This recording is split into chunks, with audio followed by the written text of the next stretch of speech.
Alright guys, I'm sorry about the interruption. This fuel line, I've done it. I know, I'm sorry, I hate it when people skip ahead in videos, but whoops, I'm not going to pour gasoline all over my car again just to show you, but that line was attached there. This little clip, you can just pull it out. That was just up under the collar, and it just hangs. And then there's a tool that I did not have. It's like a plastic C-shaped fuel line remover tool, and it clips around below, and then you just push it up into the collar there and it will unlock. You'll hear it go click, and then you can pull the fuel line off. It will get gasoline everywhere, right? So as soon as you pull it off, it's just going to start pouring gas. So just pull it and hold it upright immediately, and it'll just be, I don't know, a few drops, and then just tuck it somewhere so it doesn't fall and start leaking. I did not have that tool, so I had to figure my life out. Where is it? Here it is. So I just used, this was actually a cap that came on, I don't know, some caulk or something, right? So I just cut it at the appropriate depth there, and then sliced it in two and did the same thing with this. Just shoved it up in there. So if you don't have that tool, you can make do, although they're super cheap tools, so you might as well just get the tool.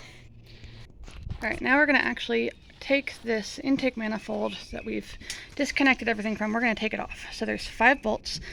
I'm going to show you where they are. This extension is on the first bolt right there. You don't need to see it. You can just shove your socket down in there, or your extension down in there, and feel it. It's right there. It's a 10mm bolt. So take that out. Alright, that was bolt number 1. Here's bolt number 2. I've got my socket and extension on there so you can see where it is. You can actually see the bolt pretty easily there. Alright, bolt number 3 is under again, and you're going to have to go by feel. You can put your hand in there, you can definitely feel it, but just to give you an idea, there is where it is. Number 3. Alright, bolt number 4 is right there. You can see that. You can also see it from the inside there, probably. Right there. Alright, I don't know if you can see that, but that is where number 5 is. It is on the cab side of a little ridge.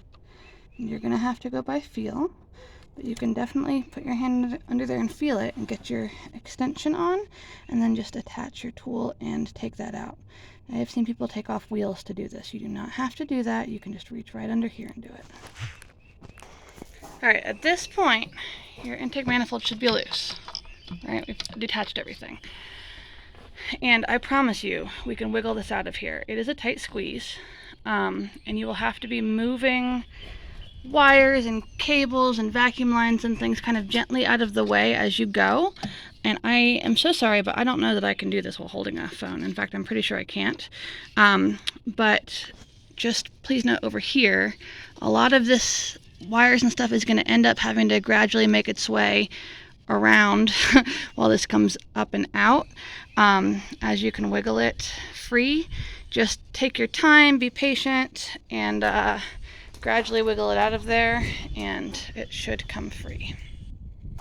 Alright, I wiggled it out. Make sure that you have all of your intake manifold gaskets accounted for. See how there's one missing right there? Oh no, where is it? But we've got the other 3. The other one was still stuck to the manifold. Just make sure you've got all of them.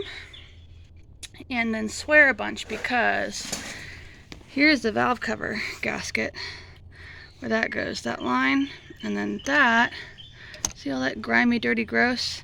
Yeah, that looks an awful lot like a head gasket problem rather than a valve cover gasket problem to me, so excuse me while I go swear and throw things for a minute, and then I will come back and we'll do the valve cover gasket.